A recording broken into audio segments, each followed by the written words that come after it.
दावत खिताब दे रहा हूं जमीयत उलमा इस्लाम के मर्द मुजाहिद, जमीयत उलमा इस्लाम के मरकजी सेक्रेटरी जनरल, साबिक डिप्टी चेयरमैन सेनेट हजरत मौलाना अब्दुल गफूर हैदरी साहब को कि माइक पर तशरीफ लाए और आपसे मुखातब हो। हजरत मौलाना अब्दुल गफूर हैदरी, आपके नारों के तकबीर, जुर्रतो बहादुरी, जुर्रतो बहादुरी, जुर्रतो बहादुरी, इनकिलाब के दो निशान। अल्हम्दुलिल्लाहि रब्बिल आलमीन वस्सलातु वस्सलामु अला अशरफिल अंबिया वल मुरसलीन मुहम्मद व अला आलिहि व सहबिहि अजमईन। अम्मा बाद फ़अऊज़ु बिल्लाहि मिनश शैतानिर रजीम। बिस्मिल्लाहिर रहमानिर रहीम। वमा अरसलनाका इल्ला रहमतल लिल आलमीन। सदक़ल्लाहुल अज़ीम। काबिल सद एहतराम कायद जमीयत, रहबर उम्मत, सालार काफिले हुर्रियत हज़रत मौलाना फज़लुर रहमान साहब दामत बरकातुहुमुल आलिया, बिरादर मुकर्रम व मोहतरम जनाब सैयद उवैस शाह नूरानी साहब, सेक्रेटरी जनरल जमीयत उलमा पाकिस्तान, मेरे अकाबिरीन, कायदीन, अकाबिर उलमा किराम, सामीन हजरात, मीडिया के अज़ीज़ दोस्तों, अस्सलामु अलैकुम व रहमतुल्लाहि व बरकातुहू। सबसे पहले तो मैं अपने पेशरो दोस्तों की तरह खिराज तहसीन पेश करता हूँ जमीयत उलमा इस्लाम सिंध और सिंध की क़ियादत को और जमीयत उलमा इस्लाम कराची के तमाम अज़ला को कि जिनकी मुसलसल कोशिशों से आज कराची में ये अज़ीमुश्शान इस्लाम जिंदाबाद कॉन्फ्रेंस मुनाक़िद हो रही है। मैं इस कॉन्फ्रेंस को कम अज़ कम कराची के लिए एक रेफरेंडम समझता हूँ। कराची के अवाम ने मिलकर कायद जमीयत पर अपने एतमाद का भरपूर मुजाहिरा किया है। मेरे अजीज़ दोस्तों, इस इज्तिमा से ये भी साबित हो रहा है, जो करारदादें हमारे सामने आई उससे अंदाज़ा होता है कि हमने मुल्क के लिए क्या किया है, सिंध के लिए क्या किया है और कराची के लिए क्या किया है। जबकि पाकिस्तान ने एक बड़ा तवील सफ़र किया है। 70 साल का सफ़र कोई मामूली सफ़र नहीं है। आज तक हम अपने मुल्क को तरक्की दे चुके होते, माशी तौर पे हम अपने पाँव पे खड़े हो चुके होते, मगर बदकिस्मती ये है, आप जानते हैं कि सालाना बजट असासे बेचकर मालियाती इदारों से कर्जे लेकर बनाते हैं। बजट हमसे नहीं बन पाता जब तक हम कर्जे न लें, जब तक हम असासे न बेचें। मौलवी अमीर ज़मान साहब तो पूरी उम्मीद है कि पोस्टल सर्विस की डिपार्टमेंट को नहीं बेचा जा रहा। मैं उनको कहना चाहता हूं कि शायद हुक्मरान इस कौमी इदारे को भी बेचना चाहते हैं, असासे बेचकर बजट बनाते हैं। तो हमने इस कौम को क्या दिया, इस मुल्क को क्या दिया? एजुकेशन की हालत यह है कि आज हुक्मरान एतराफ करते हैं कि 1 करोड़ से ज्यादा बच्चे स्कूल नहीं जाते। 1 करोड़ से ज्यादा बच्चे स्कूल नहीं जाते और 50 लाख से जायद बच्चे दीनी मदारिस और मकातीब में तालीम हासिल कर रहे हैं। कहाँ है वो मंसूबा साज जो एजुकेशन के मसले को हल करे? आज आधी कौम जो है वो बेतालीम है। क्या दिया कौम को हुक्मरानों ने? हेल्थ के मराकज आप देखें, हेल्थ के मराकज आबादी के एतबार से इंतहाई नाकाफी है। आपकी मुल्क की सड़कें मेन सड़कों से हटकर आपकी सड़कें नहीं हैं। आपके यहां साफ शफाफ पानी नहीं है। क्या दिया तुमने इस कौम को, इस सिंध को क्या दिया? 1970 से लेकर अब तक मुसलसल एक आध मुद्दत के अलावा मुसलसल पीपल्स पार्टी की हुकूमत चली आ रही है। चीफ मिनिस्टर भी उनका, वजीर आजम भी उनका, सदर भी उनका। क्या दिया इस कौम को? ये कौम गरीब से गरीब तर होती जा रही है। इसी तरह पूरे मुल्क का आप जायजा ले लें। हमारे इन हुक्मरानों ने पाकिस्तान का जो बुनियादी असासी नारा था उसको उन्होंने पसेपुश डाला, जबकि पाकिस्तान एक इस्लामी फलाही रियासत के लिए मारिज वजूद में आया था। 70 साल में हमने पाकिस्तान में कहीं भी ये देखने को नहीं मिला कि ये कोई पाकिस्तान एक रिफाही और एक फलाही ममलिकत है, इस्लामी ममलिकत है। और अदल और इंसाफ का जनाजा उठ गया है। एक दफा सेनेट में ये बात हो रही थी कि पाकिस्तान में निजाम आदल कौन सा होना चाहिए।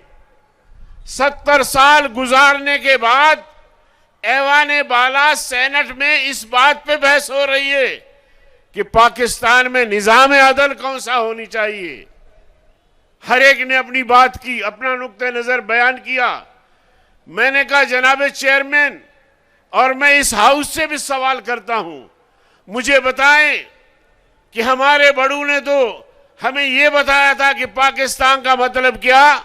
आपसे भी ये नारा लगवाना चाहता हूं, पाकिस्तान का मतलब क्या? पाकिस्तान का मतलब क्या?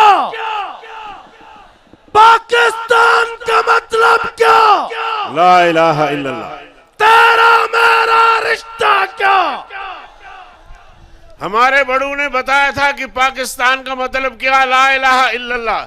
इस ला इलाहा इल्लल्लाह के पीछे एक पूरा एक निजाम है, एक फलाही रियासत का क्याम। लेकिन मेरे अजीज दोस्तों, 70 साल का हमने सफर किया। कभी जर्नैलों ने पर्दे के सामने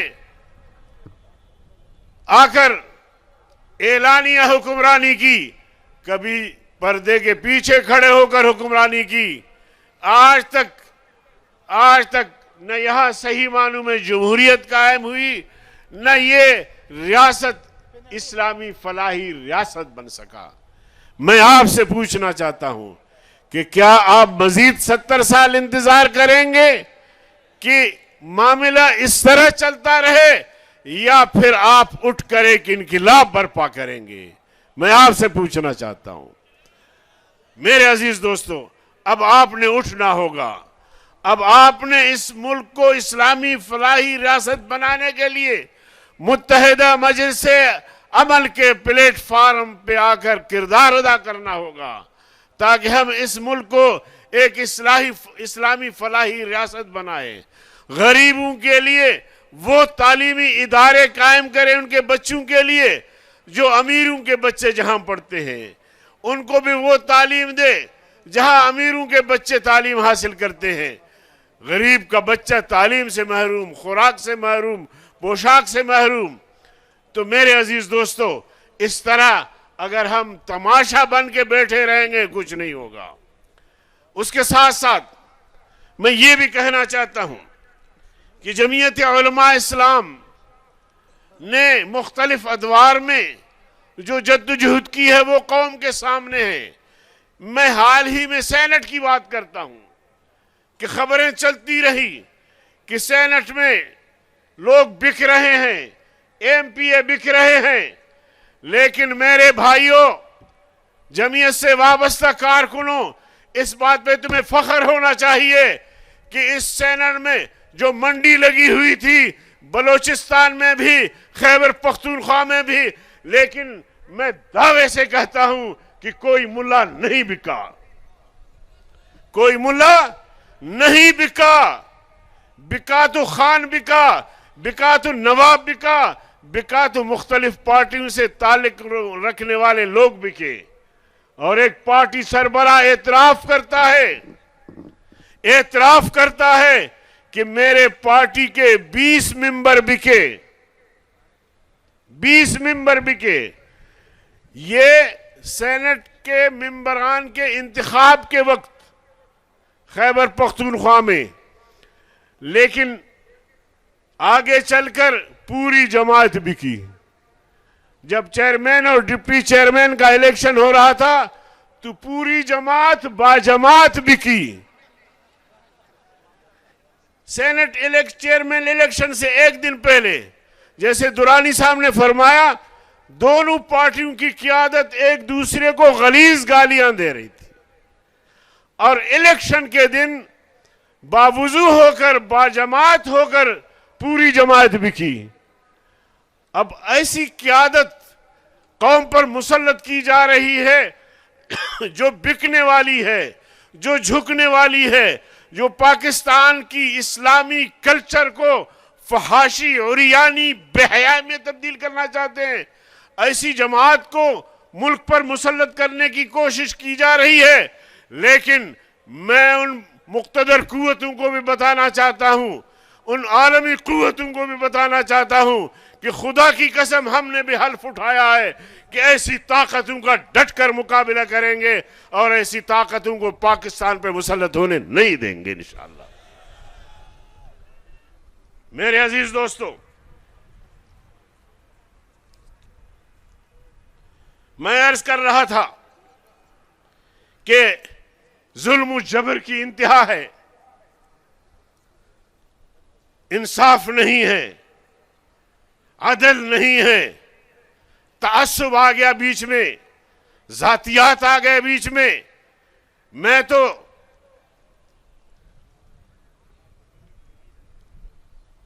जो चीफ जस्टिस मुअत्तल हुए थे, बहाल हुए, मैंने एक पैगाम में उससे भी कहा कि अब जब बहाल हो गए हो तो इस्तीफा दे दो, इसलिए कि अगर काज़ी उल कुज़ात फरीक बन जाए, दोनों फरीक उनके सामने हो और दौर आज का हो, तो वो काजी, वो चीफ जस्टिस क्या करेगा? वो अपने हिमायती को फायदा पहुंचाएगा और जो मुखालिफ है उसका बेड़ागर्क करेगा। और आजकल कुछ इस तरह ही हमारे मुल्क में हो रहा है। मेरे भाई डॉक्टर खालिद महमूद सुमरो, जिसकी कमी को आज हम शिद्दत से महसूस कर रहे हैं, दुश्मनों ने उसे हमसे छीन लिया। वो समझ रहे थे कि शायद ये काफिला रुक जाएगा, लेकिन उनके जानशीनों ने, जमीयत उलमा इस्लाम सिंध ने दुश्मन को ये पैगाम दिया कि हम पहले से ज्यादा ताकतवर हो गए हैं। और यही जो एक कहावत है या एक मकूला है, कहा जाता है कि शहीद की जो मौत है वो कौम की हयात है। आज मैं समझता हूं कि हर कारकुन के अंदर एक डॉक्टर खालिद की जान मौजूद है और हर कारकुन आज मुतहर्रिक है और यही दावा कर रहे हैं कि इंशाअल्लाह आइंदा चीफ मिनिस्टर सिंध से जमीयत का होगा। तो मेरे अजीज दोस्तों, आज वो मेरे भाई हमारे दरमियान मौजूद नहीं है। हम सब ने जाना है उसने शहादत की मौत पाई, उसने जुर्रत और बहादुरी की मौत पाई। हमने भी जाना है, हमने भी मरना है, लेकिन उसने जो मौत पाई है उस पर मेरा कारकुन आज फख्र कर रहा है। लेकिन उसके कातिलों के साथ क्या हुआ? कातिल साबित है, एतराफ किया। हाफिज साहब ने बजा फरमाया कि सहूलतकार दंदनाते फिर रहे हैं और कानून हमने पास किया कि जो मुजरिम है उसको भी कठेरे में लाया जाएगा, जिस पर शक है उसको भी कठेरे में लाया जाएगा, जो सहूलतकार है उसको भी उल्टा लटकाया जाएगा। सहूलतकार दंदनाते फिर रहे हैं, उनको ताउन कर रहे हैं। तो ये कहाँ का इंसाफ है, कहाँ का अदल है? कानून मौजूद है और सहूलतकार पे क्या, कातिलों पे अभी जो जनाब अली वो हाथ रखा जा रहा है। मेरे अजीज दोस्तों, मैं बात खत्म करने लगा हूं। इंडिया जो कश्मीर में मजालिम ढा रहा है, जुल्म जबर की इंतहा की है और तकरीबन 70 साल से कश्मीरियों का कत्लेआम करके अपना मुंह काला कर रहा है। और इसी तरह इंडिया ने पाकिस्तान को आज तक आजाद खुद मुख्तार रियासत तस्लीम नहीं किया। लेकिन मैं आज के इस अजीम शान इज्तिमा के तवस्सुत से इंडिया को भी कहना चाहता हूं कि पाकिस्तान कोई लुक़्मा तर नहीं, पाकिस्तान एटमी सलाहियत का हामिल मुल्क है। पाकिस्तान के पास एटमी सलाहियत का हामिल फौज है और ये कौम भी एटमी सलाहियत की हामिल कौम है। ये पाकिस्तान एक इनकिलाब के जरिए बना है, एक तहरीक के जरिए बना है। लिहाजा पाकिस्तान लुक़्मा तर नहीं कि तुम पाकिस्तान को हजम कर सको। खुदा ना खास्ता तुमने अगर अकल से काम नहीं लिया और पाकिस्तान पर हमला करने की कोशिश की, तो फिर मैं बताना चाहता हूं कि ये जंग पाकिस्तान की सरजमीन पे नहीं होगी, ये इंडिया की सरजमीन पे होगी। दीनी मदारिस हमारे, एक मिनट मेरे पास टाइम नहीं है। दीनी मदारिस जहां हमारे अकायद और नजरियात के हिफाजती दीवार है, वहां ये मुल्क के जोग्राफियाई हुदूद के भी जिम्मेदार है, मुहाफिज है। तो इंशाअल्लाह अज़ीम ये दीनी मदारिस रहेंगे, क़यामत तक रहेंगे। किसी को हिम्मत नहीं इंशाअल्लाह कि इन दीनी मदारिस को नुकसान पहुंचाए, और अगर कोई नुकसान पहुंचाने कदर पे होगा तो इंशाअल्लाह अज़ीम उसका हम हर लिहाज और हर तरह से मुकाबला करेंगे। अल्लाह ताला इस इज्तिमा के असरात को पूरे सूबे पर मुरत्तब फरमाए। मैं माजरत चाहता हूँ, शायद 2-4 मिनट मैंने ज़्यादा लिया, और हम सब बुनियादी तौर पर तो अपने कायद को सुनने के लिए यहाँ जमा हैं। अब आपने कायद को सुनना है और हम सब ने सुनना है। व आखिर दावाना अनिल हम्दुलिल्लाह।